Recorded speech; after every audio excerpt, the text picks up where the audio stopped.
A cruise ship that fails its health inspection. Despite the stereotypes, it's definitely rare, but it does happen. And just my luck, I booked a cruise aboard MSC Seaside from Port Canaveral and didn't realize until literally the day before it sailed that it had failed an inspection just about 5 weeks earlier. So, what was it like on board? Honestly, I've never been more conflicted about a cruise. There were parts that were unbelievably good, and then parts that had me very surprised, especially given the recent inspection score. Here's exactly what I loved, what I didn't love, and what really caught me off guard. Before I get too far into what this cruise was like, we first need to talk about that inspection. I'd wager that most people don't realize that the CDC conducts regular health inspections of cruise ships sailing from the United States. It's part of the agency's vessel sanitation program. Just like a restaurant on land would have an inspection from the city's health department, the CDC conducts inspections of cruise ships up to twice a year. The inspection covers everything from galleys and dining rooms to medical facilities on board to swimming pools and a lot more. Ships are scored on a scale of 100, and following the inspection, the report is posted on the CDC website. If you want to see scores and inspection reports, I've put a link in the description below. In general, ships score very well overall. It's common to see scores well into the high 90s, but every once in a while, a ship earns a failing score of 85 or below. That was the case with MSC Seaside, and I didn't even realize it until the day before I sailed. I booked this trip back in September of last year. It was a short 3-day cruise from Port Canaveral with an overnight stay at MSC's private island, Ocean Key. Since I was going to be in Orlando anyway at the time and it only cost about $600 for all 3 people in my family, it was a no-brainer to book. But all those months later, I'm flipping through my phone thinking about the trip the next day when I happened to think about the CDC's inspections. I realized that I hadn't checked the site in a while, and much less for the ship that I was about to actually sail. So I put in a search and up pops MSC Seaside with a most recent score from an inspection at the end of April of 67. Just for reference, I looked at all the scores for all ships going back to 2022, and MSC Seaside is the only ship with a failing score considered 85 or below. In fact, more than 20 cruise ships have earned perfect 100s, including sister ship MSC Seascape back in February. So this is something that's definitely out of the ordinary, not just in the industry itself, but for the cruise line itself. Looking through the report, the points cited by inspectors, they really ran the gamut. Some seem fairly mundane, like incorrect crew counts on data logs, to depth markers on the pool not being displayed correctly. But there were also bigger issues identified. They range from things like soap dispensers being empty at hand washing stations in the buffet, to food being kept at improper temperatures, to one member of the staff with blood from raw hamburgers on their bare hands, walking through a kitchen and opening a refrigerator, covering the refrigerator's handle in blood. In total, there were dozens of violations. Now, whenever the CDC performs an inspection, they don't just point out the issues and say, well, see you later. The cruise ships are responsible for correcting all of the violations and submit a report explaining exactly what they did. So, in theory, any ship that doesn't score well on an inspection should be able to address the issues quickly, and the corrective report from MSC Seaside laid out their actions, addressing dozens of items that the CDC found. MSC also released a statement to an Orlando news station saying, quote, MSC Cruises rigorously adheres to health protocols, and the results of this inspection do not reflect the brand's high standards. We launched an internal investigation based on the inspector's concerns and took immediate corrective actions. Even so, as I boarded this cruise, that inspection report, it was definitely on my mind. And the first impressions, let's just say they could have been better. Anyone that's sailed before knows that exciting feeling that comes with boarding the cruise ship on the first day. You get that chance to see where you'll be spending the next few days of your vacation. It's fun to explore and get to know the ship, and there's also the excitement of opening that cabin door for the first time. So let's start with some of those first impressions. Now, as for the ship itself, I was a fan right from the start. I think the shape and the design of the ship itself makes it look like one of the best looking cruise liners at sea. It's pretty stylish in my opinion. And on board, there are a number of spots and features that I really liked. The Bridge of Sighs at the back of Seaside is unique and offers one of the best views that you'll find at sea. There's also a lot of open deck space down closer to the water thanks to the design of the upper decks at the back of the ship that cut in from the rest of the structure.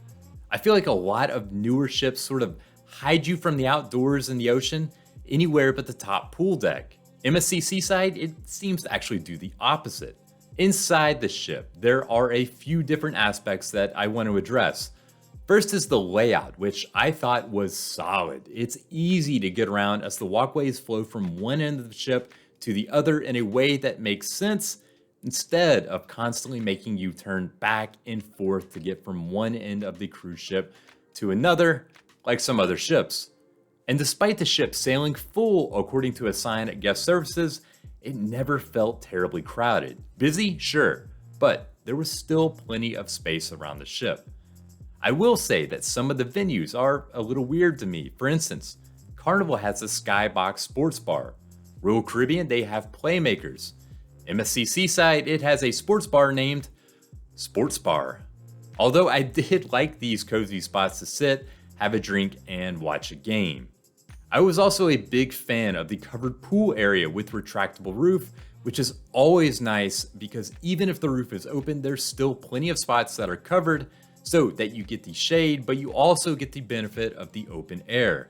The second aspect I should point out is the decor on Seaside. I feel like the trend in cruising is to go more contemporary with the interior design. Norwegian Prima is the king of this, and that it looks straight out of a design magazine. MSC Seaside is definitely what I would call cruise ship glam. The colors and patterns are bolder around the ship, and seemingly everywhere in the public areas, it's some sort of mirrored surface. In that way, it actually reminded me of the older Carnival ships that had a lot of colors and polished surfaces. But if I'm honest, some of the first impressions, it did have me a bit worried, especially with that low health inspection score in my mind. For one, maybe it was just noticeable because MSC Seaside uses a dark colored carpet a lot of places, but the carpets in the hallway and in our cabin, they definitely looked in dire need of vacuuming. There seemed to be little bits of dirt and debris everywhere when boarding. The halls were vacuumed the next morning, but it seems weird not to have this done right when passengers board because you're making a first impression. While our cabin was prepped and orderly, it also felt like it was in need of a deeper clean and more attention. I mentioned the carpet that needed to be vacuumed. There were also these stains on the bed skirt, by the fridge, and the TV had some sort of weird mark where it looked like someone had sprayed it with something and it was never cleaned. Then I opened up the closet and the cabin safe, which is supposed to be open for new passengers. Well, it was still locked. And then there was a random bath towel drying on a clothes hanger, along with a previous passenger's random pink plastic hanger for good measure. Now, I'm pretty easygoing when I cruise. Frankly, one or two of these things, hey, stuff happens, but combine all of these relatively small things and it does start to add up to feel like something's a little bit wrong. Walking around the ship, there were a number of similar issues. Remember that covered pool that I just mentioned? It was closed off in a lovely shade of dark green the first day. I've heard that they draw in water from the sea and then have to filter it before they open the pool. I honestly don't know, but by the second day, it was open and the typical blue, but it's the second time I've cruised MSC and both times there has been a pool that's been like this. And then there were the empty glasses, trash piling up around the ship as passengers just put stuff down when they don't want it anymore. In one corner, there was even a water bottle filled with what appeared to be cigarette butts. You see this sort of stuff on seemingly every ship as people just set glasses anywhere, but the difference is that it's picked up quickly most of the time. Here, it seemed like they would linger for hours. But perhaps my biggest issue is I felt there was a lack of spots to clean or sanitize your hands. On cruise ships, there is a hand washing station right when you enter any venue to eat, like a buffet, often along with a staff member encouraging you to wash your hands no matter which door you use. And on top of that, you'll see hand sanitizer set up seemingly everywhere. On Seaside, there were those hand washing stations, but it seemed like a number were out of order, along with no nearby alternative like hand sanitizer. So even if you came in some entrances and you wanted to wash your hands, you would have to go in and look around for a spot that was working to do it. Now, I know that I've pointed out a lot of issues that I noticed, but I don't want to give the impression that this cruise was a disaster. I said at the start of this video that frankly I was conflicted about it. That's because honestly, there were a lot of things that caught my attention right at the start since I was on high alert. But overall, there was a lot that I really did enjoy about this cruise. As mentioned, it was a short trip from Port Canaveral. At just 3 nights, it had one port of call at MSC's private island, Ocean Key. And for that stop, the ship actually docked overnight. So the cruise was really get on the ship, have a sail away party and some dinner, and then essentially wake up the next morning at the private island. Now, if you haven't visited Ocean Key, I have to say that it's one of, if not my favorite private island in the Bahamas. For one, the water is an electric blue that pictures just do not do justice. And while places like Coco Cay might have looks that look like cartoons because they are so built up with balloons and water slides, Ocean Key is much more calm and subdued. It's all about having that day at the beach in a place that seems too beautiful to comprehend. Thanks to the size, some popular spots definitely get crowded, but you can always find plenty of space to spread out. Though I am not a big fan of having to pay $17 a day to rent an umbrella that you simply have to have given the lack of shade. But with the overnight stay at the island, there were a couple of unique features about this visit. For one, there was no feeling of having to rush out first thing in the morning to make sure that you get in a full day. We were able to sleep in, get ready, ride the water slides on the ship, and then go enjoy the day at the beach. As well, we were able to go out that night to the island, which is something very special. First, there's the Lighthouse Show on Ocean Key, which is something unique that I highly recommend. It's only a few minutes long, but it is very cool. The real special thing for us, however, was walking to the other side of the island after the show. It's darker away from the ship, there's no one else around, and it's seemingly just you, your family, and the island. Our family found some lounge chairs at the beach, and I looked up at the stars while Mother Nature provided this amazing lightning show on the horizon. It was truly remarkable. Back on the ship, we also had a lot of fun. The evening shows were very different than what you might find on other cruise lines. One was this eclectic take on Peter Pan, complete with jugglers, acrobats, and contortionists. Another was a Michael Jackson tribute, complete with a Michael Jackson lookalike up there dancing. While the shows didn't seem as big budget as what you might find on other lines, holy cow were these performers amazing.